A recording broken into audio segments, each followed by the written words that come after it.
It's time for Dart Talk.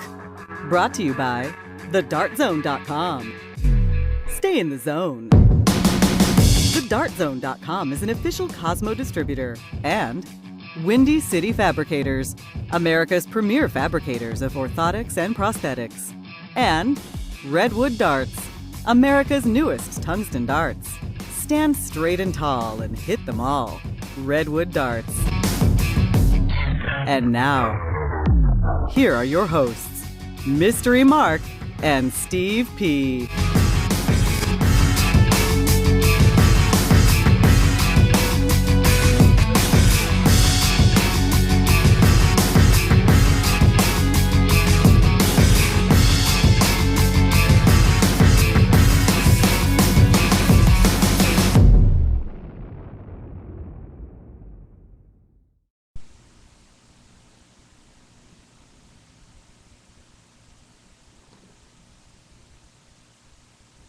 Hello, I'm Randy Van Dersen, a.k.a. Big Dog. I live in Lindenhurst, Illinois, and I'm listening to Dart Talk. Okay, and welcome to Dart Talk. How's it going? Good. May 29th. Thank you. I'm having a hard time with days lately. At least I know it's Tuesday. Welcome, everybody, in the chat room and around the world. Yet another edition of Dart Talk. Yes, it is. How's it going? Good. How was your holiday weekend? Just fine. Nothing too exciting. You had fun time at the Bullshooter, I hear? I did. It was a big soft tip weekend. They had the, I don't know how many annual. It's been going on for a couple of decades. The Bullshooter in Chicago. It says 27 on the sheet. 27, okay. 27th year they had the Bullshooter in Chicago. That is, to my mind, a bit of an anomaly as far as soft tip tournaments go because it's not based on playing in a league like the NDA or the Medalist or something. I mean, you can just show up and play. Right. They have little regionals that they have little one-day or one-weekend shoots scattered about. One in Illinois, but and it was interesting. So I'm going to talk a lot about soft tip and set the record straight on. You know, Did you learn anything? I learned a lot. That's good. Actually, Yeah. We'll get to that. We have results. I have all the results from the Bullshooter. Yep. Thank you, Jeannie. Got them to us right away, which it's pretty big production. Their tournament. They have a lot of unpacking and packing to do after the tournament, and for her to get me the results that quick was pretty cool. So thanks again, Jeannie. We have partial results from Savannah. It's a $10,000 tournament in Savannah, and then we have results from the Darts Live Asia. A couple of Americans made their way out there, varying degrees of success. I might get DJ Sayer. I was kind of waiting. It was his first time in over there, and I did want to talk to him about it. It took him, 28 hours to get back or something, and he was flying standby or something. So I'm sure he's sleeping right now. Yeah, but it was. I'm interested to get his impressions, but we will have our 1-year anniversary show at the end of June, and I was kind of thinking I would have him on the anniversary show because he was one of the first. He was on our very first show. That was the only one that was actually like a half hour. It was like a test run kind of show. So he actually played, he was the first guy, I think, to play Best of 7. I don't remember. Oh. Well, we could call him your first guest. I'm pretty sure he was on the first show. I don't know if he was the first guest because I can't really think that far back. I have a hard enough time thinking back to Friday. Yeah. Remember what the day is. Right. And then this is funny. We have some news, but also... we have to visit the Department of Retractions and Corrections. Okay. So get this. Was there a memo? Well, no. I didn't send a memo because it was somewhat embarrassing. So let me give you the... we didn't cover it in the morning meeting. Do we need to run the disclaimer before you get into the retractions and corrections? The best co-host in the business.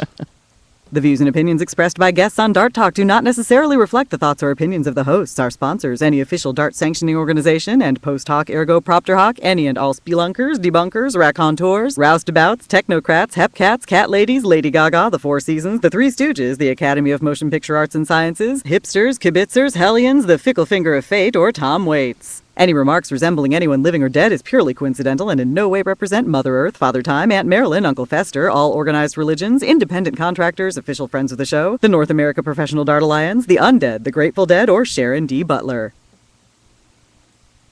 Okay, so beautiful. Yeah, after running that, I don't really have to apologize or anything. No. You could just state the corrections. Well, and again, we're the kings of all media. A couple of shows ago, we were talking about stroke.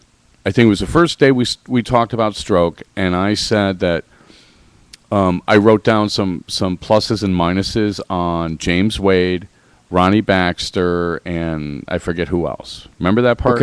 Okay. Briefly. Well, vaguely. One of our listeners sent a link to the show to Ronnie Baxter and said, "Hey, Ronnie, listen to this and tell me what you think." Well, here's what he thought. He basically said, "I got some of it wrong." And by the end of the it was pretty short. He kind of like just cut it out of the email, and I don't know what else, none of my business, whatever they're talking about. But you got he what ended wrong? well because him? he ended it like, and enough about that. Like, and it's funny too because I watched a lot of people play over the weekend. I mean, I really only played like 4 events out of I don't know how many, 9 I could have played or something. And so I got a chance to watch a lot of the soft hippers, and I not only watched all the well-known pros and stuff, but I watched a lot of amateurs, and asked around like a couple of people, hey, who do you think has the best stroke or one that you would really want to emulate? I talked to Larry Butler at length about it. Talked to a few other people about it. What I said about Ronnie was that Ronnie has this the flip and twist of a wrist, and that he's bringing the dart around his face, and that's why he turns his wrist. And he pointed out in the email that isn't why he does it, that he's already outside of his face, when he lines up. So he's lining up to bring it to the side, and then he kind of like does this sideways thing. And that sometimes he does this on the release and sometimes he doesn't. And I got the impression, just the tone of his email, was that this is not a guy who is like really given much thought to his mechanics. I mean, he's been a top pro for decades, right? And he throws the way he throws, and isn't somebody thinking, well, maybe I should be doing this, maybe I should be doing that. But you weren't being derogatory when you said it. No. But he corrected me on something. You still took offense to it? No, I know. I wasn't. I don't think he took offense to it. I think he just wanted to straighten me out because he must think I'm an idiot. And the camera angles, it's sometimes it's kind of hard to tell how some things are lined up. And to be honest, I haven't seen the guy throw in person in years. And when I did see him throw, I wasn't paying attention to that kind of thing. Yeah. So Ronnie, if you're listening, we got your correction on the record, and thanks for listening to the show. And yeah, anytime anybody's got a correction, you just darttalk@gmail.com, and by golly, if it's clean, we'll get it out there. We never profess to be perfect. Well, not all of us. Right. Just a reminder, we are brought to you by the Dart Zone. Stay in the zone. TheDartZone.com is an official Cosmo distributor. I wanted to get Jeff Good back on the show, since we're still talking about news, that Taylor Team Protege thing. I find that interesting, and I was kind of busy all weekend and didn't get a chance to talk to Jeff, but we'll get him back on the show. We had audio problems last week, and I want him to be able to announce what he wanted to announce. And if anybody wants more information, just stay tuned to the show. Send us an email, and as soon as we know more about the structure and all that stuff, then we'll definitely get it out there. Like I said, we have results from the Bullshooter. We're not going to have time to read 300 names, but we will cover the amateur events as well as the pro events, but we're only going to be able to do like the top 1 or 2. So apologies. I'm sure Arachnid will post the full results somewhere. I told her to just send them to me as soon as she could, so like she didn't have time to proofread it or anything like that. So when they clean it up, I'm sure they'll have it out there for all to see.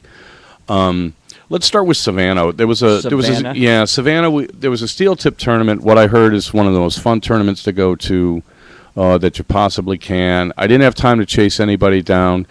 Charles Hudson was kind enough to send us some of the results, but we're missing some events. And if they rename it the Sandy Hudson Open, they might have to. I mean, could anybody really complain? So real quick, let's run down what we have for the Savannah Open. All right. Ladies cricket, Marilyn Pop got second, and Sandy Hudson is the winner. Ladies 501, Sandy Hudson shockingly gets second. Sandy Haas wins it. Ladies cricket doubles, Sandy Hudson and Marilyn Pop. Win It. Ladies 501 doubles, Sandy Hudson, Marilyn Pop. I sound like a broken record. Mixed doubles 501, Sandy Hudson and Robbie Phillips. Mixed doubles cricket, Joe Cheney and Sandy Haas. I'm assuming Sandy Hudson took that one off. And mixed triples, Pat Hewitt, Don Carrico, and Marilyn Pop gets second. Gordon Dixon, Robbie Phillips, and Sandy Hudson are your winners. Those are the Savannah results that I have. Savannah results, okay. We'll get the men's events, and we'll get them in next week. Pretty tough field, kind of familiar names at the top, and I don't know. Well played to everybody. I hope everybody had a good time. And it's another tournament I really wish I could get to. Yeah. But you can't be everywhere at once. No. The Bullshooter is closer. Well, yeah, literally. I mean, it was like 5 different layers of culture shock, starting with actually taking the subway to a dart tournament, Right. which I've never done before. So I'm sitting on the subway, and what kind of Riff-raff. diverse crowd. See, no, I mean, there are a lot of people going to the airport with their little roller bags, and there's like TSA workers and stuff and whatnot, and it's I'm just sitting there.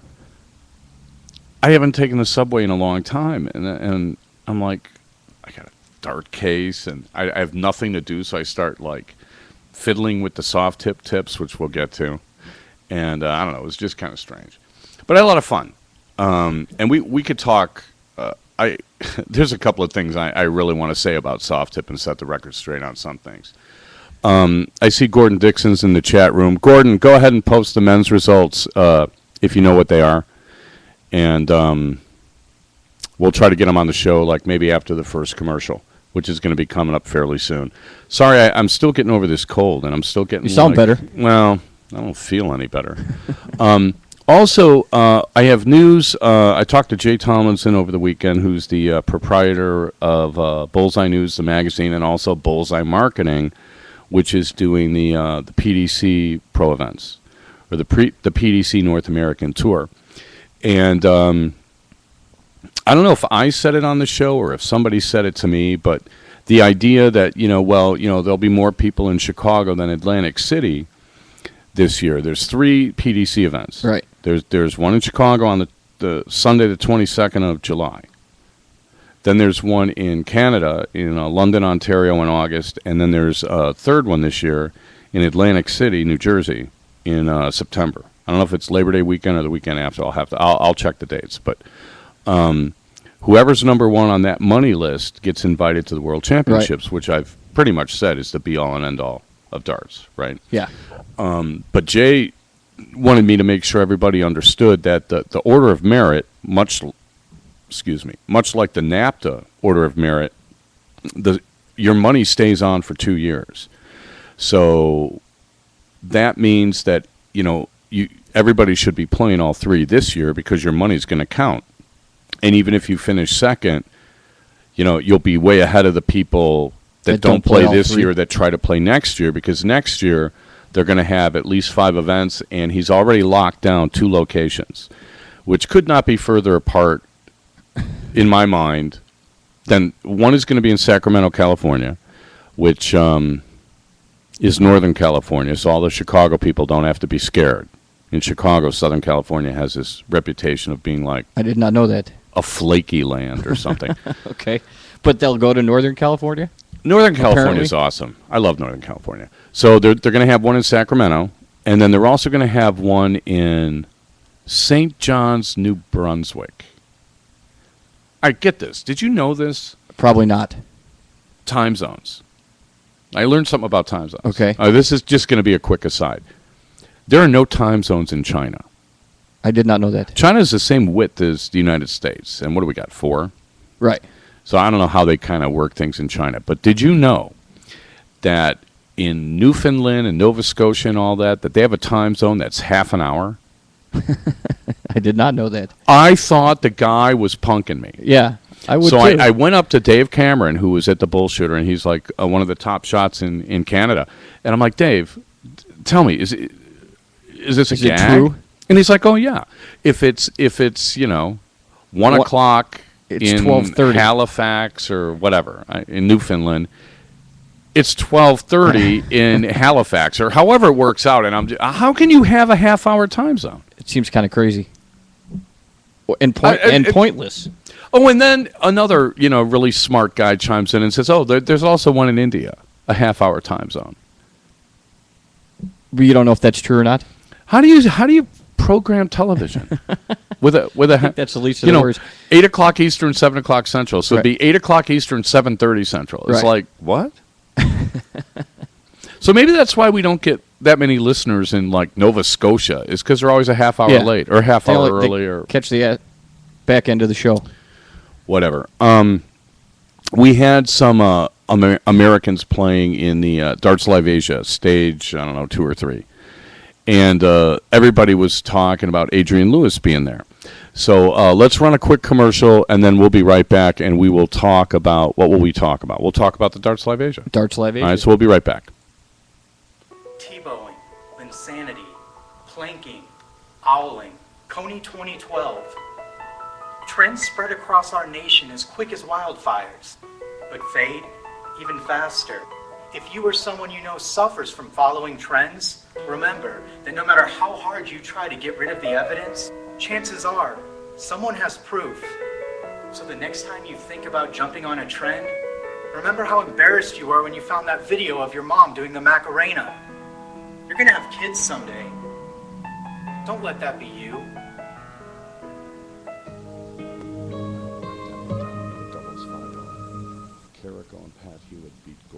Are you a gravelly-voiced, chain-smoking young poet with a raconteur bent? Do you find yourself passing out and or waking up in seedy bars that some might describe as toilets? Do you find the mainstream American public has yet to recognize your musical genius? If so, you may be a child of Tom Waits. Now, if you think you are a child of Tom Waits, please write to us at the VH1 Archives, 1515 Broadway, 21st floor, New York, New York, 10036. Please remember to lick your own stamps. Okay, and we're back. I think if Tom Waits was somebody else in a past life, he was like my next door neighbor. Who's it? If like Tom Waits, well, because of the commercial about Yeah. are you Tom Waits' child, or it's kind of a long joke. It comes it's from like an old episode of the Mike Douglas Show or something like that. So yeah, everybody wants to hear what I got to say about soft. They would like to hear. Oh yeah, I would like it's to hear coming it too. Well, it's coming. You want to talk about Darts Asia first? Well, yeah, before you get because involved into soft tip? because it's a good segue. Donnie Joe from Houston was out there again, and he was out, I would think, in his mind too early. Everybody's out too early in their own mind, and I believe he lost to Paul Lim again, which is just sort of unlucky. I mean, they do this weird count-up thing. Did I tell you what they do? No. How do they seed this tournament? Okay. You might have, but I probably wasn't paying attention. I'm gonna actually have to try this and see what the deal is. So you get 24 darts. So you get 8 rounds, right? And basically, every dart counts incrementally higher than the next one. So you have to hit dart counts. Well, what you do is you throw your first 20 at the numbers 1 through 20, and then your last 4 at the bull. But the deal is that you start at the 1, and it's worth 3 times or something. So if you hit a triple 1, it's worth like 9 points. Right. But if you leak it into the 18 or 20, that number is closed, and when you get to the time where you're supposed to hit that number, it counts for nothing. None to throw at. So what I think Trish said, what you're supposed to do is you throw fat 1, fat 2, fat 3, fat 4, fat 5, fat 6. Then you start throwing at the triples. And then if you don't miss, like your last 4 darts at the bull count for like, I don't know what, like a few thousand points. So you're a good score when you're done with this is like, I don't know, 8,000, 10,000, something like that. I mean, okay. And I've never seen this played before. It sounds kind of strange to me, but the first time you do something, usually it's Everything's fun. strange. Well, yeah. Well, I mean, it's unusual, but it's fun, and it's a new challenge, and we like new challenges. So, and I've not seen these machines, but I did see the new generation Arachnid machines at the Bullshooter.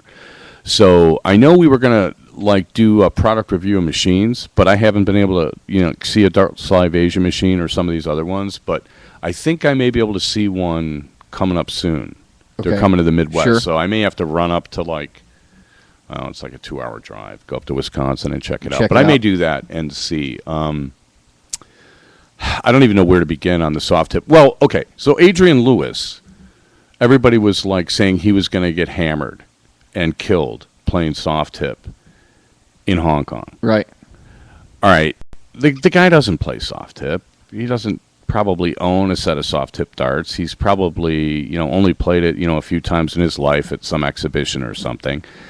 And, and I've said this on the show. I didn't have time to go back and pull my own quotes, but I've said before that, it's not the same game. It's a lot different in all sorts of ways.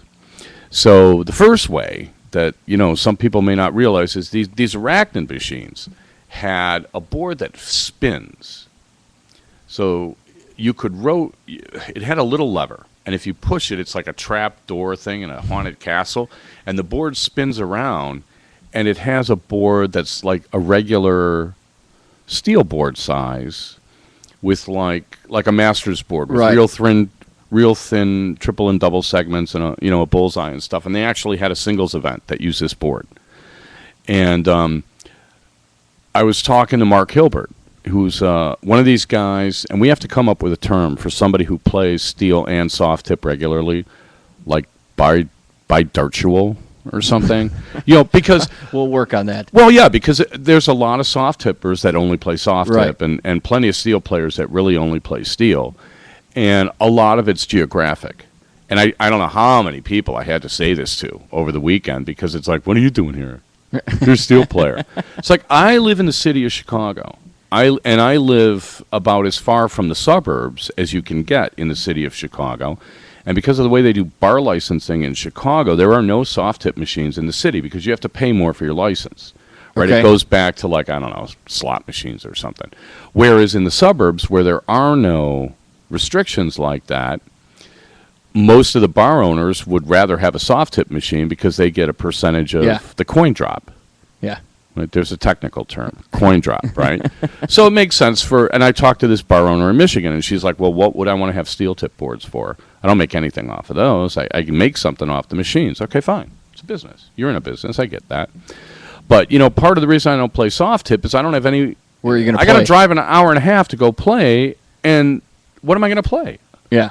I'm going to play a blind draw that is going to... It's 3 hours of driving, plus the thing, if I do well... I've been to some of them. From time to time, I popped in, usually the week before the Bullshooter, right? And, it goes till 2 in the morning. Right. And it's like, well, gee whiz. Thanks. This is nice. And then you have an hour and a half drive back. Right. And then the other thing is, like, when it comes to finances, a lot of guys are chasing these triples pots. Right. Everybody, Right. buys the raffle Yeah. tickets, and then all of a sudden it's like if you get picked and you hit a triple, you get $1,000.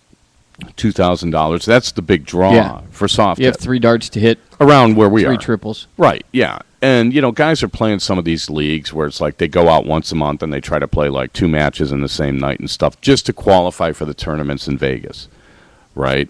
Which is like, do I really want to do that? So Depends on I've whether you never, wanna go to Vegas Well, or I've never not. done it. I mean, it's sort of like league darts. You don't get that many darts in to begin with, right? And I played a soft tip league once for like, I don't know, 16, 17 weeks, and people were like missing on purpose because they didn't want to go up. They didn't want their handicap to Yeah. change because they wanted to play with certain people, or they didn't want to go into the next classification and stuff like that. And Well, what I was don't know, your it wasn't overall much fun. opinion of the Bullshooter? well, the Bullshooter, I had fun. I got a new set of soft tip darts on Wednesday right before I went out there, and there's something funny about warming up and then you turn around and like 8 people are laughing at you because, I couldn't get my darts out of the board. And I'm yanking them like I normally do, and the board's trying to tip over on me, right? So guys are like, well, one guy, and I actually met Outlaw 77. So Yeah. hi, Paul, if you're in the chat Is he room. the one that told you to put oil on the tips of your darts? Yeah. Well, not just like put oil. He's like, you get like a little thingy and you put like a paper towel with some Wesson oil in there and you put it on there, and I guess it's supposed to absorb and then they come right out, or, whatever. It just sounded sort of like oil, really.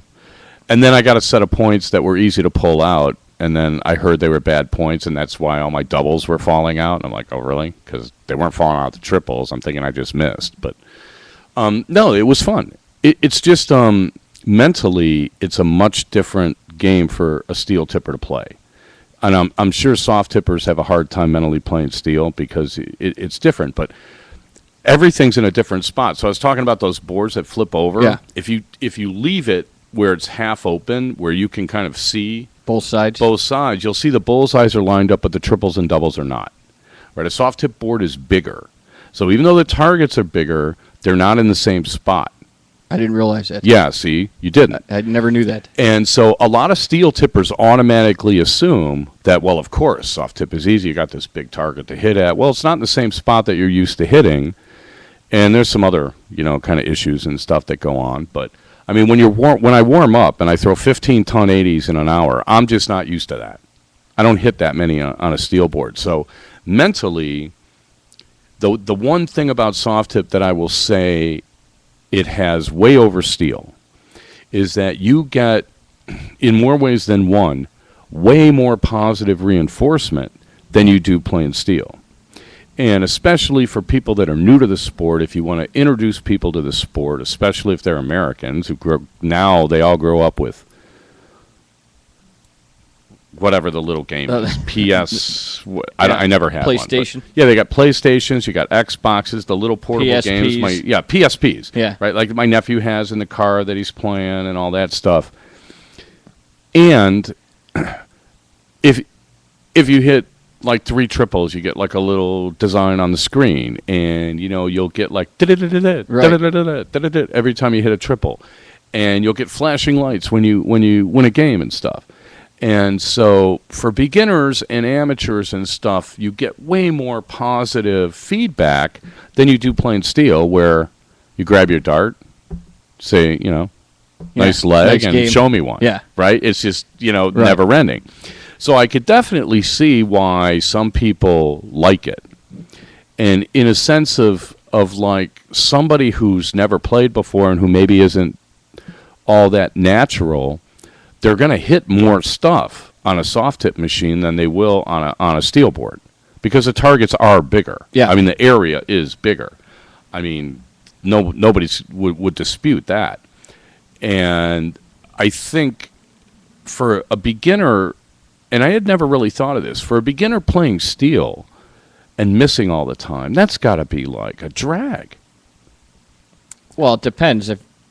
I would think if you're playing tough competition and you're a beginner, or if you're just practicing and warming up and you get frustrated that you're missing.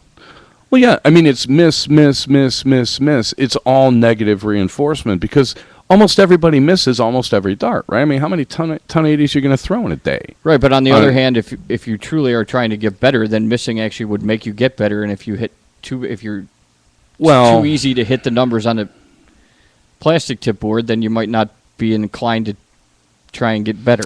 Well, see, that's the thing, and we're gonna talk. I got a lot to say about that, but that's the thing, because if you come up playing soft tip, getting all this positive reinforcement and getting the results that you get, going to steel where you don't get any of that positive reinforcement, and then the targets are harder to hit, I could see why people are like, well, this is not as much fun. You know what I mean? Well, no, because I actually enjoyed steel more after I played soft tip. Did you? Yeah. Because I liked the challenge. Kind of killed my whole theory there. A little bit. Well, because I'm only one man. well, no, because I'm warming up and I'm like ton 80. I think I threw 4 ton 80s in a row at some point, and I'm kind of like starting to think, well, I'm pretty good. And then I start thinking, well, I can't do that in steel, so it has to be something with But I can see how people start thinking that they're really, really good. But if they actually switch, then it's kind of starting over. Like I had to start over in a couple of ways playing. I played the cricket singles and I lost I think it was like I lost in top 8. I won a couple of matches. Played some good players, and I lost to the guy who eventually won, who basically almost didn't miss. Right. I mean, one leg he missed like some darts at the end when I was so far out of It sight. didn't I matter. actually said, "Give me a break, man. Just finish this leg." I mean, I'm down like I don't know 3,000 points and 4 numbers or whatever it was. It felt like that much. I'm sure it wasn't, but so it was kind of interesting. And then I'm watching the amateurs, and they have, well, for one, there were a lot more of them.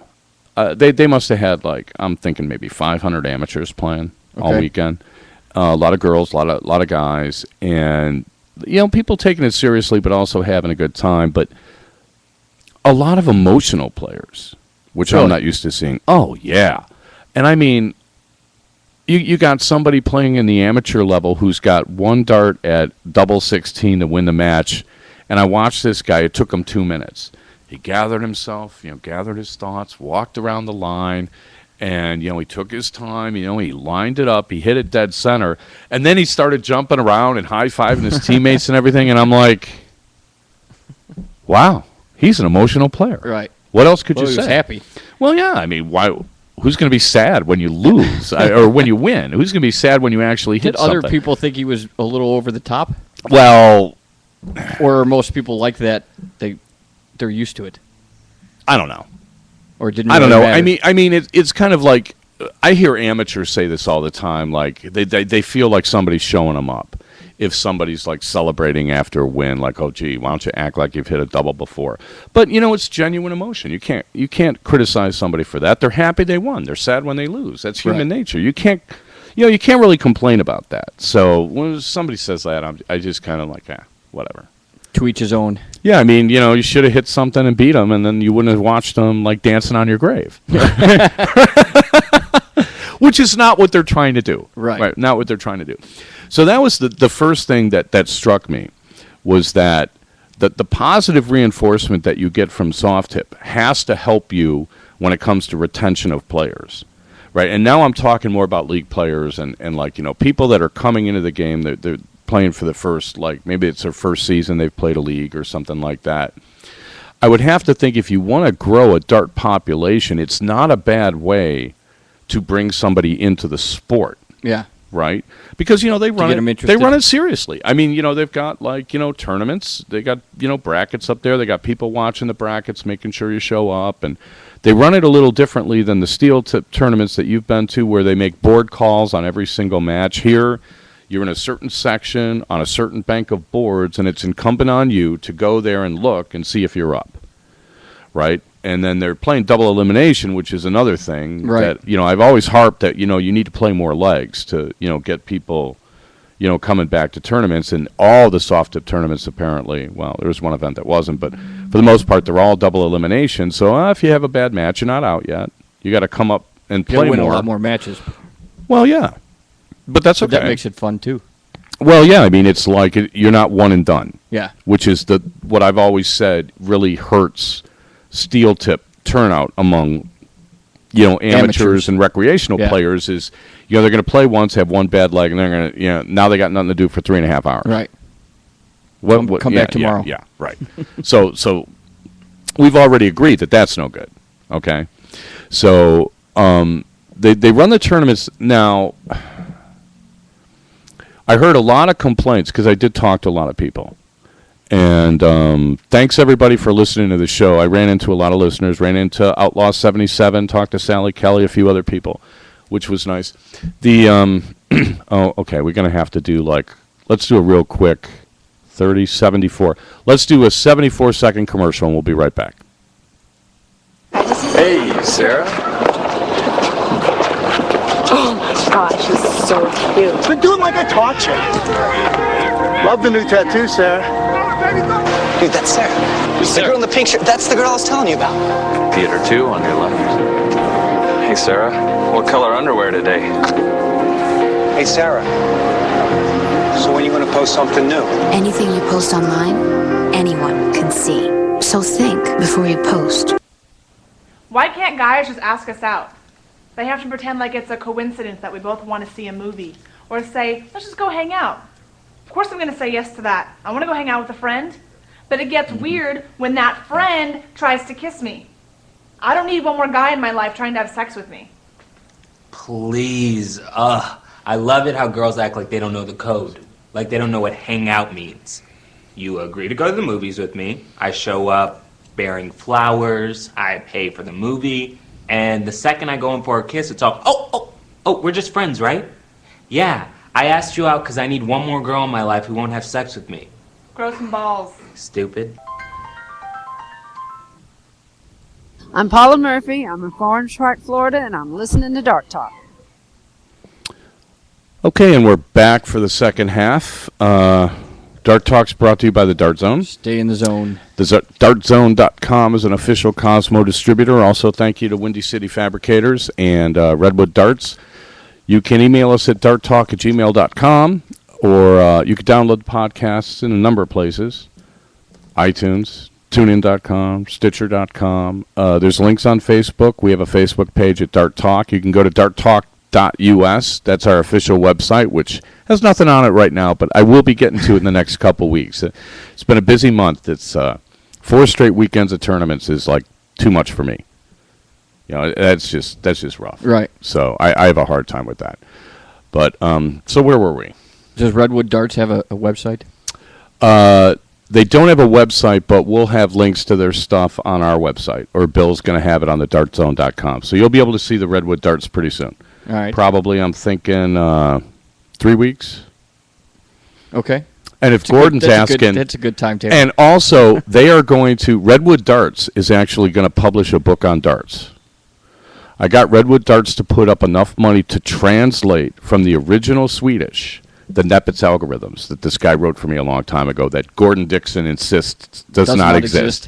So when we get that translated, I might actually get Gordon to sign a copy. We'll put it on nice. eBay or something. I was supposed to ask you about the French team and Monday's doubles. What about them? I don't know. Somebody asked me for you to explain them to me. To explain them?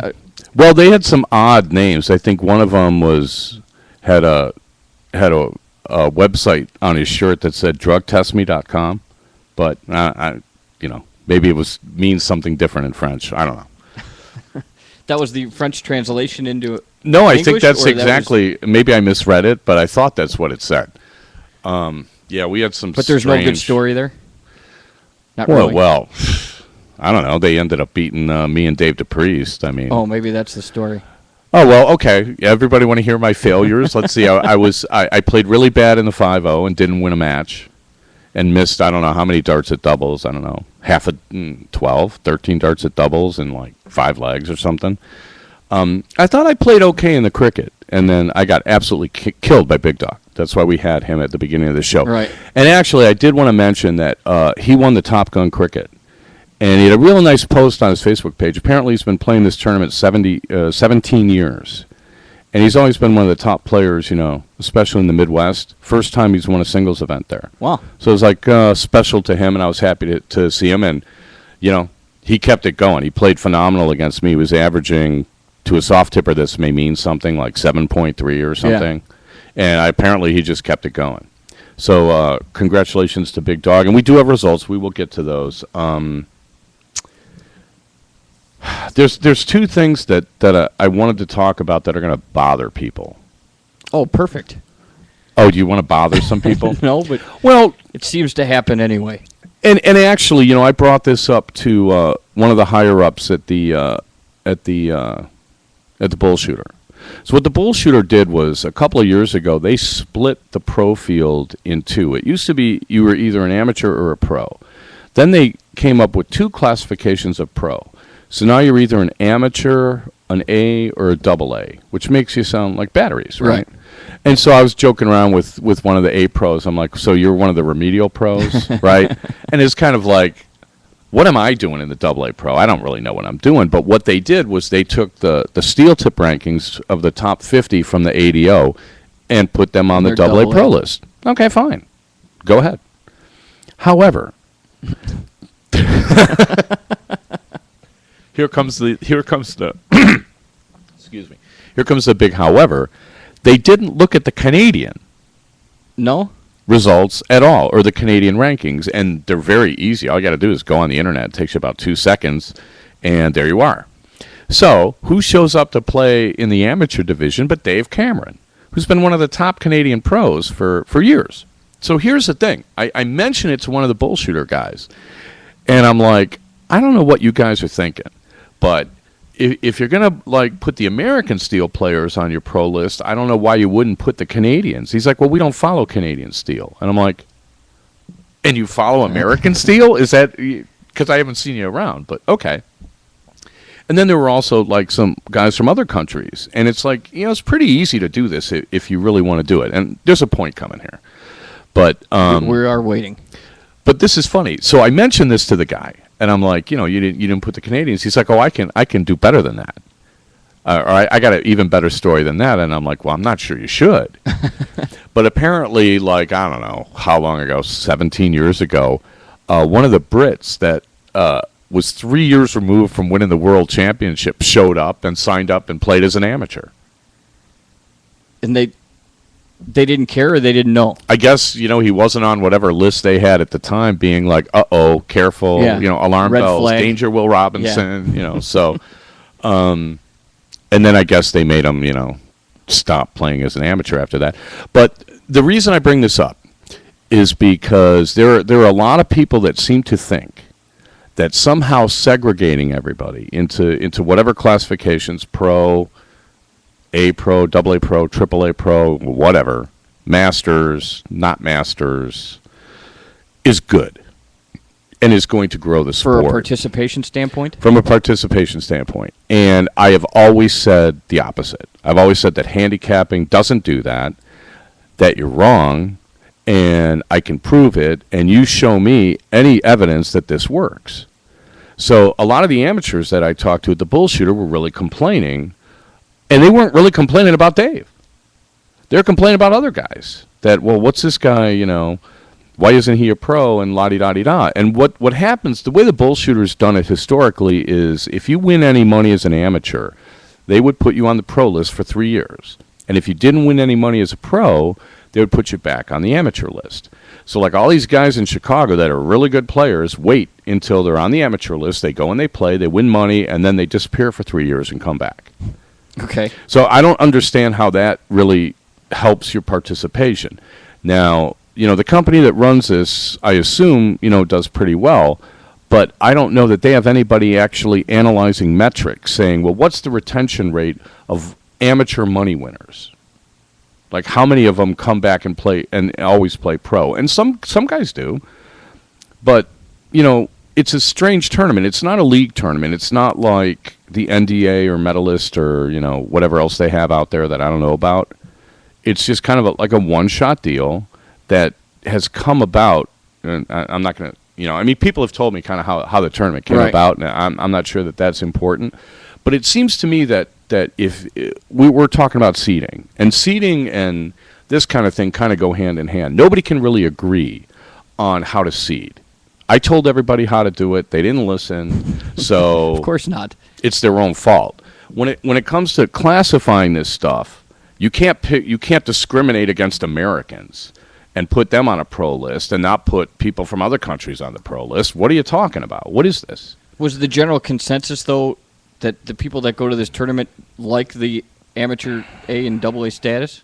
I mean, it depends who you talk to. I mean, look, you got recreational players that play for fun. They want to be competitive, but they know they cannot compete with somebody who plays 30 tournaments a year, has been playing 20 years, and devoted their life to the sport. Right. I mean, that's what a professional is. And there were plenty of professionals at this tournament, and a lot of them only play soft tip. Right? And again, it's not that they couldn't play steel. It's like, if you live in Wisconsin, you probably can't find a steel board within 75 miles of you. Of course you're going to play soft tip. Yeah. Right? If you live outside Chicago, you're going to have a hard time finding a steel board. I wanted to do a ADO regional out in the burbs, and I'm like, I don't really know where I could have one. I have one in River Grove, which is 5 minutes outside the city, or I could have one in Antioch. We're in Prospect Heights. Rockies. Oh, well, yeah, right. Yeah, there's a couple of places like in the northwest burbs, but they're not really central to where everybody is, and I kind of blew that off. But there aren't really venues in the suburbs for steel, and there's no venues for soft tip in the city. So I get a bad rap for this. Everybody thinks that, I think, soft tip stinks. And just which because, you've never said. I say that I prefer steel. I started on steel. there are only two real objections I have to soft tip, and that one of them is I can't get my darts out of the board. And no, literally. I mean, I ripped skin off my fingers pulling my darts out. I had people laughing at me. I tried 5 different kinds of tips, and I'm like, give me a break. In steel, I just grab them and walk off. Right. Spend it. Guys are showing me the calluses they have on their left hand from pulling their darts out of the board. So I'm not the only one. I mean, there's some resistance there. Okay, fine. You get used to it. I get it. But that's just one of your problems. What's the other one? Well, the other problem is the business side, right? Where the operators and the people that own the machines and the bar owners and stuff, I would sure like to see some numbers somewhere about, of every quarter I put in, how much of it am I going to end up playing for? Because the one complaint I hear from the pros, from not just this tournament but other tournaments, is that every year the pros are playing for less and less money. Okay?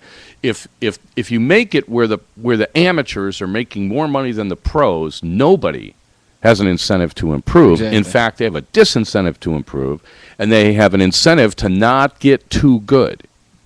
That is not the definition of a sport. Right. Right? That's the definition of a game. Yeah. So when you talk about darts as a sport and how do people get on a progression to improve, this is a roadblock. Right. You're not encouraging improvement. Well, no. You're telling people, look, if you stay amateur, you can make more money. Take 3 years off, so be it. Well, right. Okay. I mean, honestly, people aren't dense. Right? Hey, if you work really hard at this and you get really good, you can make less money at it than you can right now just goofing off. Right? So what is that? Now, on the other side of the coin, you have Darts Live Asia, where the winner's getting $12,000. And there's no classification. Anybody can play and take their chances. Now, the nature of soft tip, especially the nature of the 01 games, some of the 01 games they play, where you just shoot at the bull to score, is like the area has to be, and somebody can do the math and correct me, I estimate it's 10 times bigger than a steel tip trip 20 that you throw at for points. Okay. Guys I average. can see that. Well, yeah. So you throw at the big bull and you're shooting 150, 150, 150, and the Darts Live Asia, you can go out on anything. Yeah. You can't go out on a single, but you could go out on a triple, or you can go out on a double. So, you calculate your outs much differently. But in essence, leave yourself 50 and you throw one into the satellite dish and you're a winner. Right? That's it. I mean, that's the game. Right. Okay, a game designed like that, almost anyone who has some ability is going to be competitive. Where people are going to get shelled is in the cricket. Okay? If you can't throw 9 counts on every number and you can't be consistently getting 2 out of 3 triples, you cannot compete with professionals in cricket. You're just going to get killed. And the advantage that professionals have in cricket is enormous compared to 01 because you can also extend the game. And I must have said this somewhere. If your average of cricket is 5.0 and my average is 5.2, the longer the game, the more that 0.2 is going to bite you. Right? Right. Because eventually you're going to fall behind. Right? So to go to Hong Kong and play this, I don't know. It's far Seems away. Like a long trip. Well, I don't know. Anybody that's going to fly for 28 hours, good luck. I hope you're not a smoker. That's all I can say. But I must say that I had a lot of fun playing at this tournament. Yeah. And it was, I got sucked in to being like the ego stroke that you get throwing 9 count after 9 count. And it got to the point where I threw a 9 count in the cricket doubles, which was the last event on Monday, where the dart never even hit the board. Right? I had registered? 2 in the triple, and I Robin Hooded 1, and it just bounced back toward me, hit the ground. I go ding, ding, ding, ding, ding, 9 count. And I'm just like, well, that kind of took the fun out of it. But it was a good dart. It was a good dart. Yeah. It was in there. And then I'm like thinking, it really wasn't in there. It never touched the board. Right. But it counted. But it registered on the computer. On the converse side, I guarantee you I hit 2 doubles that didn't hit a wire and hit, the scoring area that didn't go in, didn't count. And I'm like, I don't know what happened. I didn't get any the feedback. sensor could have been broke. Who knows? I mean, maybe I just missed it. But the fact is it's like I didn't get any feedback. On a steel board, if I miss, I can see what I did. I can feel what I did. I've got a dart to work off of. And here it's just like, what just happened? I don't know. The board's still empty, and now I only have 2 darts in my hand. And then I throw the next one, and the same thing happens. Like, okay, now I'm really confused about what just happened. And then I miss the third one. I'm like, wow, I'm going to lose? This stinks. But it was fun, you know. And guy hits it, and you don't, and you lose. You can't cry. Can't cry about that. Right. Let's do some results. You want to do the Bullshooter results? You want me to run through them? All right. Or you want to do it? I suppose I'll do it. Okay, we have... I'll let you stop talking for a little bit. That would be awesome. Okay, go ahead. So here's the Bullshooter 27 results. Thursday's event, Monsters of the Midway men's 4-person pro AA team. First place, Johnny Kaczynski, Brad Wethington, Eric Blackledge, and Larry Butler. Men's 4-person B team. First place, Danny Delfino, Ryan Olson, Andrew Bennett, and Justin Kulsa. The women's 4-person AA team. First place goes to Shay Reynolds, Wendy Espinosa, Junebug Leahy, and Jennifer Carpenter. The women's 4-person B team. First place goes to Anita Sutton, Andrea Bridgeland, Heather Hansel, and Carol Hansel. Friday's events, Top Gun men's singles. Second place, we talked about this earlier. Daisuke Akumatsu. Daisuke Akumatsu from Japan. First place goes to Willard Brugier. Brugier from Somerset, South Dakota. Top Gun Pro and Pro AA men's singles. Second place, Ray Carver from North Aurora, Illinois. Randy Big Dog Van Duerson. First place from Lindenhurst, Illinois, which you've heard earlier on the show. He led off the show. Absolutely. Top Gun women's singles. Second place, Teus Martinez from Spain. And first place goes to Amor Martin from Spain. Top women's A and AA singles. Shay Reynolds from Newport Richey, Florida, takes second. Paula Murphy from Orange Park, Florida, wins that one. Top Gun mixed triples. First place goes to Del Cahuli from Algona, Washington. Richard Sutton from Paelpa, Washington. And Katie Holmes from Tacoma, Washington. Top Gun mixed triples, Pro and Pro AA. First place, Shay Reynolds, Newport Richey, Florida. Ben Dersch, Janesville, Wisconsin. And Steve Hilger from Palatine, Illinois. Yeah, I believe that's Porky. Porky? Yeah, it's his nickname. Who, Steve? Yeah. Oh, okay. Well. Okay. Just thought I'd give you a chance to catch your breath there before you got to the next name, because I think you're going to have a hard time with those. Saturday's event, men's 501 doubles. Daisuke Akumatsu. I got the Akumatsu part right. Okay. Daisuke. And Shunge Noge. Both from Japan. Right. Pro 501 doubles. First place, Jeff Johnson, Milwaukee, Wisconsin. Steve Hilger, Porky, from Palatine, Illinois. AA 501, Pro AA 501 doubles. First place, Marty Martin from Spain and Jose Antonio from Spain. Women's B 301 doubles. Amora Marino from Spain and Tyus Martinez from Spain win that one. Women's A 501 doubles. First place, Tyler Mears from Sarasota, Florida. Mikkel Goss from Pompano Beach. Is that a typo? I hope so. It looks like Michelle. I don't know who Tyler played with. Tyler had a really good weekend, though. Shay had a great weekend. Paula had a great weekend. Tyler Mears had a great weekend. Scotty Miller. Speaking of Shay, Randy. Women's AA 501 doubles, Shay Reynolds and Paula Murphy win that one. Pro and Pro AA cricket luck doubles.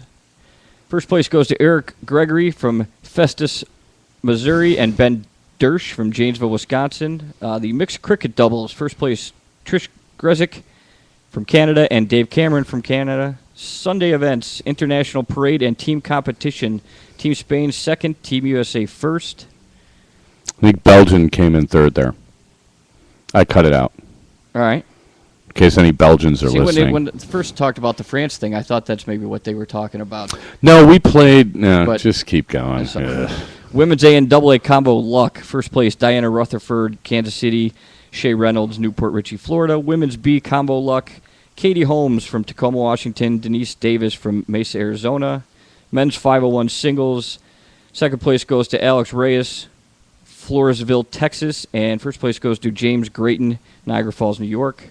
The Pro AA and Pro Mixed Cricket doubles. First place, Paula Murphy, Orange Park, Florida, and Eason Veljic from North Aurora, Illinois. Mixed triples, first place, Dave Cameron, Halifax, Canada, Robert Ham II, Grand Rapids, and Tyler Mears from Sarasota. And the Monday events, Pro 501 singles, second place, Mark Mears from Sarasota, and Dave Cameron, still from Halifax, Canada. The Pro AA 501 singles, Michael Nelson from Little Floors, Minnesota, takes second. Scott Miller from Medford, Wisconsin, wins that.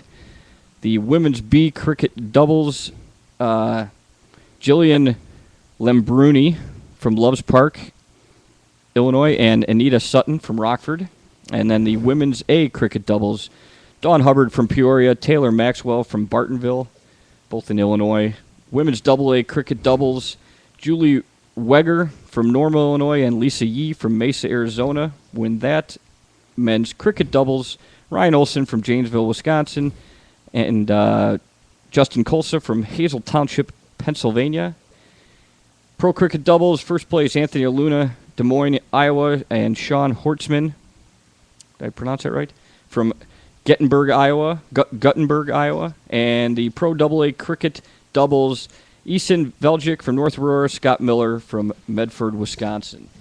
And those are your Bullshooter well done. 27 winners. Congratulations to everybody who played and participated. Some people had some good weekends. I saw a lot of good players. Yeah. I saw a lot of good matches. Talked to a lot of people. I did. I got some voice autographs from people. I was annoying everybody with Were there any MVPs? Well, that's why you're wearing that hat. Oh. Shea Reynolds was a women's MVP. I don't know. I had to leave. I would assume Scott Miller won the men's, but I have no idea. Okay. So congratulations to whoever won that. And I'm not a big fan of MVPs. I don't like the way they calculate it. Dave Cameron. Oh, Dave Cameron was MVP. So MVP amateur. Yeah, well, he won everything he could. Right. And had he not had to catch a flight, he probably would have won or had a real good chance of winning the doubles. Yeah. He was going to play with young Robert Ham, and he had to go. He had to catch a flight and get to work. So, what are you going to do? Yeah. The fact that he played sick. as an amateur, I'm just sort of like, wow, really? and again, it's like you're impugning your own system when you do something like that. If you're not going to take the pros from everywhere and you're just going to take the American pros, it's going to happen again. But he's the type of guy that'll be back next year playing in the pro ranks, right? Well, if he plays, yeah. They're not. Once you win money, then you're automatically in the pro ranks. Right. But he should have been there anyway. He'd be the first one to tell you. He's like, hey, he just signed up, did what they told him to do, and Sure. no fault on him. Not at all. If you're going to let the guy play and then not kick him up after you see what's happening, then I don't understand what you're doing to the other amateurs that this system is supposed to be protecting. Right. Right? If your philosophy is that we want to make the amateurs play the amateurs and the pros play the pros, and you don't do anything about it, except for the Americans, then you don't have any defense against the criticism from your own amateurs who are like, what are you doing to us? Now, there's one tournament I heard of that they'll immediately reclassify you if you average something way above what you're supposed to average after the first event. After you win the first event Right. or something, they immediately move you up. And they've done it where people go out there to play with certain people, but then you get reclassified. Now you got to find another partner because you can't play with the other guy because they put your two handicaps together and you can't go over a certain number and stuff like that. But again, that's the mess that you get with handicaps, and it happens in any sport that you do handicaps with, except horse racing, where it's just what the jockey weighs, right? They do handicaps in horse racing. That horse has to carry an extra 6 pounds or something, and then. Then you gamble. I want you to read something here, and tell me. I'll read this out loud, and you tell me what you think about this. Why on earth would anyone want to segregate the players? It institutionalizes mediocrity, provides disincentives for improvement, and is the definition of anti-competitive legislation. A lot of big words in there. A lot of big words. What do you think about that? Well, it basically summarizes what you're talking about. Well, yeah, that's why I read it. But I mean, what do you think? I mean, you've played in handicap stuff. You've played in classification events and stuff like that, right? Yeah. What do you think Well, about one that? thing that I noticed, and I thought you brought it up earlier too, is when you're playing. When I was playing in plastic tip leagues, you did notice that a lot of people were worried about their handicap, and they would throw off and make sure that however many darts it took them to close it out the round, they might throw 6 extra darts because they were worried about moving up. They didn't want their handicap to go up. Things like that. I mean, for me, I lean more towards what you're saying. Is I would prefer, if you're trying to get better, you got to play the best to be the best. So you might as well be in that situation. But I do understand why there's a lot of amateurs out there that want the possibility just to play their competition. Otherwise, they're not. Why go? Yeah, I mean, a lot of the amateurs that I saw at this tournament went there to have a good time, and they had a good time. Right. And, people complain, because they feel like, they were cheated somehow because they came up against a pro that was misranked. Yeah, I can see that. You're always going to have, right. Whenever you have stuff like this, it's always going to be, there's going to be legitimate ones and illegitimate ones. Like, let's say you're a beginner that in 2 years is going to be a pro, or going to be like, a really, really, really good amateur. If you catch that guy as he's moving up, at any given time, he's going to be misranked. Yeah. Right? When I first started in the Right. Steel League in Chicago, at some point, I was in the beginner level, but I wasn't playing like a beginner. And Right. at some point, when I was in the intermediate level, at some point, I was playing at the next level before they bumped me up. So anybody who played me when I was at that point was like, what is he doing being an intermediate? Right. But as you're moving up, you can't capture this stuff accurately. So it's always been my contention, you can't really do this stuff that well anyway. As far as there are tournaments that have 14 classifications, and they get numbers, and they quantify it, and everybody calls it the Sandbag Open and all this stuff. And it's like, okay, obviously some people are going to try to game the system, but I don't think that there's a way that you can do it anyway. Now, if all the events were open to everyone, you'd end up playing for a heck of a lot more money. And the top guys would make a heck of a lot more money. But isn't it also an easier way to gauge if you're playing in the intermediate level, and obviously you have progressively and quickly gotten better than everybody else? Obviously, it's proven in that tournament when you win, but the other people, they could gauge how much more they're improving as well, as opposed to, or do you think they're just wallowing in the intermediate level just to play? Well, I think part of it is you play to the level of your competition. I mean, if you look at, there's 3 guys from the same town in Wisconsin. There's Scotty Kirchner, Scotty Miller, and Ben Dersch are 3 of the top soft tippers around, I think. And they're all from the same town, and they all knock heads all the time. Right. When Chicago had a lot of players, they ended up having good players because the top guys would be playing each other, and they'd make each other better. Right? Okay, so if you buy that, then if all you are surrounded by, average players, how are you not going to end up average? Okay.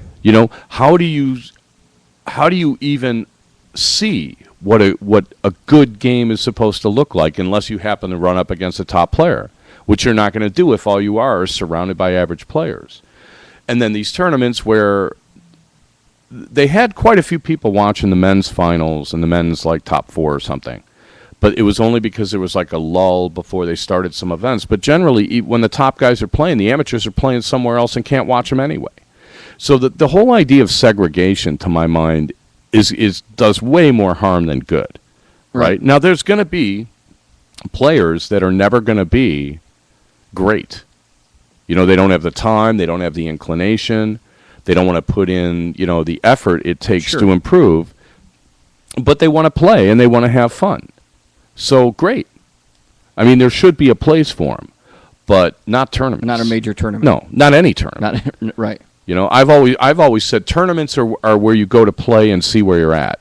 You want to have fun, play your local league and stuff. And if you don't want to play in the tournament, come out and watch. Hang out with your friends, throw on the side, and watch the top players in America play and support them. did I stutter? I mean, is there anything wrong with that? No. I mean, isn't that what we all do? We support the best basketball players because we watch them on TV, and, that's why they have sponsors. We support every other sport because we're interested in the sport and we want to watch it played at its highest level. So darts should not be any different. And somehow it's a complicated formula that's gotten us to where we are now, right? Which is, and I think that as players, a lot of people, and I certainly never did, I never really considered the business side of this stuff, where if all the quarters that people put into soft tip machines went into a fund that all the players competed for, there'd be as much money available, there'd be as much prize money for darters here as there is in the PDC in Britain. Okay. But we don't have that. Right. Now, why is that? Where's the money going? Because they're dropping in owner. plenty of quarters. Well, okay. So, Right. I mean, as players, they should be kind of looking and saying, well, now, wait a minute. And everybody kind of, because I talked to a few people about this, and it's like, well, their vendors will take the top team, and they will send them to this tournament, and they will put them up in the hotel, and they'll pay their entry fees. So some people are getting rewarded. Sure. But I don't know, and I can't get any numbers on this, And I'm kind of like wondering, I mean, and this is the other thing that's going to like irritate God knows how many people.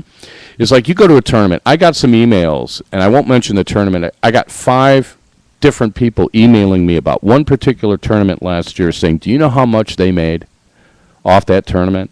And how come they're not raising the prize money? And what are they doing with the money? And la-di-da-di-da. It's like, you don't know what they made. You can do the math, and you could say, okay, they had X number of players, and these were the entry fees. This was their revenue. Right. But you have no idea what they're walking away from. You don't know what they negotiated the hotel room with. You don't know if they made their food and beverage quota. You don't know if they sold enough hotel rooms. You really are flying blind. But it occurred to me that as players, should we be insisting on tournaments that they show us a profit-loss statement? Do you think that would help? I don't know. I mean, and then it would help you as far as like, well, certain tournaments could prove that they give more money to the players than other tournaments, which would encourage the tournaments that aren't doing it to do it. So then wouldn't that help all the players? I'm not sure it's going to help the business, but I'm not in the business, so it seems to me that the soft tippers are perfectly happy overall with the system that they have, where the individual vendors that are, taking the quarters out of the machine give enough back to the players where the players are perfectly happy with everything. The bar owners are happy. Everybody's happy, hunky-dory. Okay, great. But like for me, I don't play enough soft tip to get any rewards out of it, except, if I happen to win a draw or something. So it doesn't do anything for me. So it's kind of weird. It's like if you're not playing it all the time, there's really a disincentive to play at all, just from a strictly financial standpoint, right? And if you talk about $5, I mean, who cares? $5 in quarters. I mean, but it adds up if you do it 4 times a week. Yeah. Now you're talking about what? $1,400 or something, or $1,040. All right, $1,000 I'll take. Yeah. Just hand it over and thank you very much.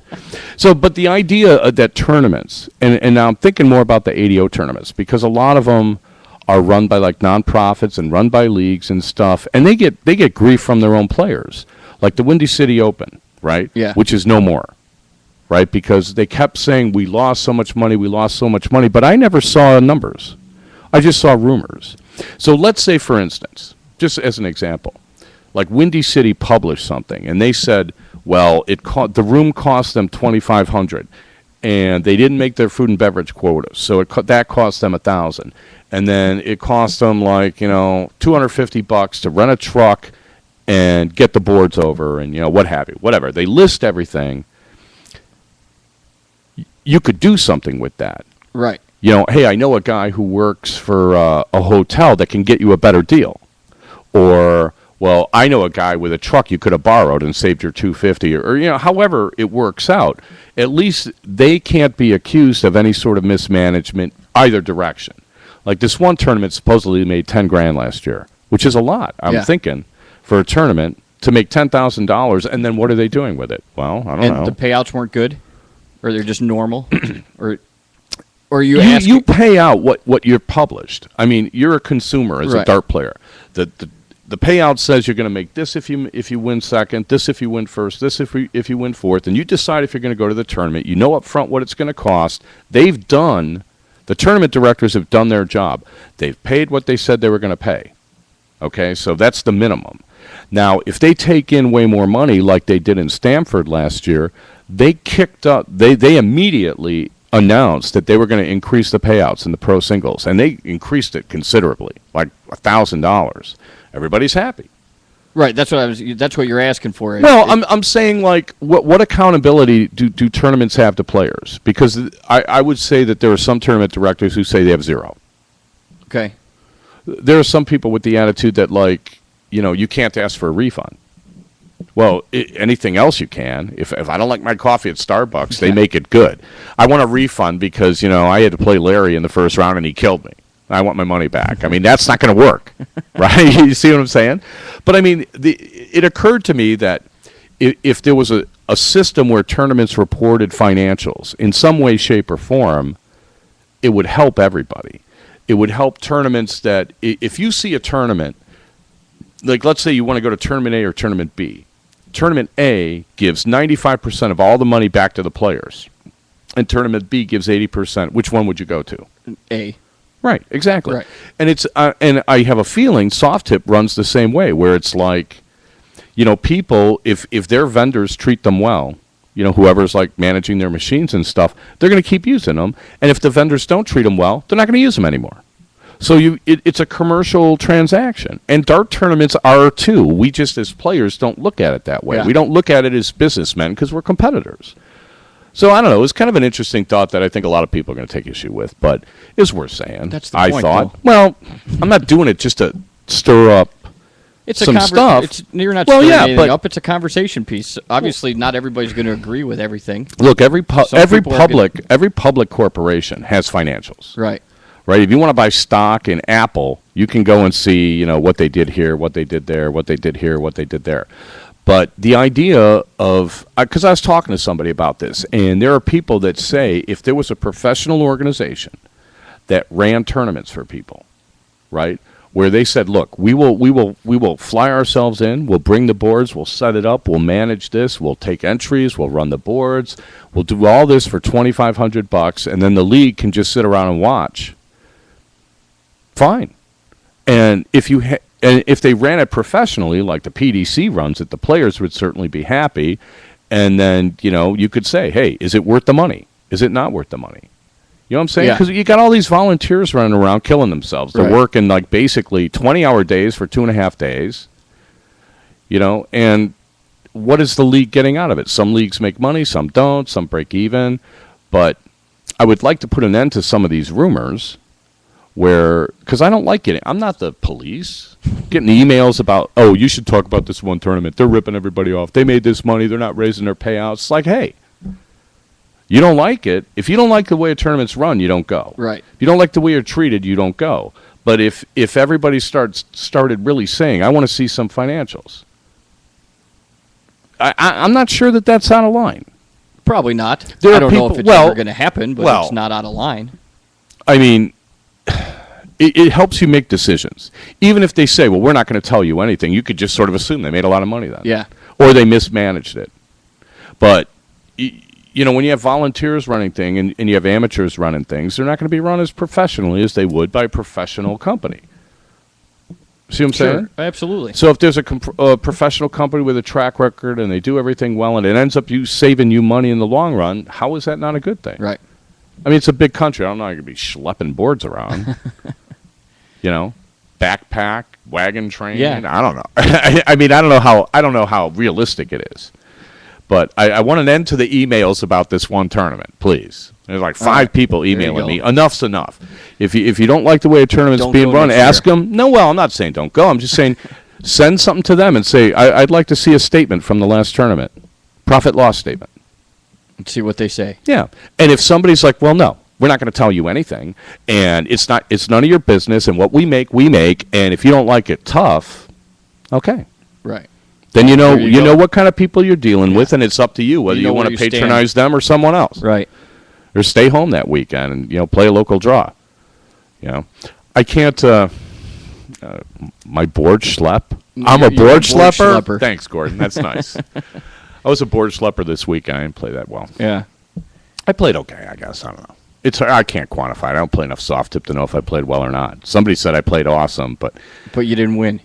No, and it's somebody with a propensity to exaggerate. Right. So I assume I played okay. The other guy played better. So way to Okay. go, There way to you go, go. big dog. Proud of you. There was some other stuff we were going to get to, but I'm out of breath and I'm tired. Yeah. Let's just wrap Once it up. again, next week we'll talk about stroke. It's a reoccurring theme. Well, here's the embarrassing part: is I asked 4 people. I asked 2 women and 2 guys, and I said, "Okay, of all the people in this room, if you look around, whose stroke would you Most want to emulate? Should people emulate the most?" And it was unanimous. And they said? Me. Oh, nice. So I'm like, I can't. Okay, we got to keep asking till we get some different answers.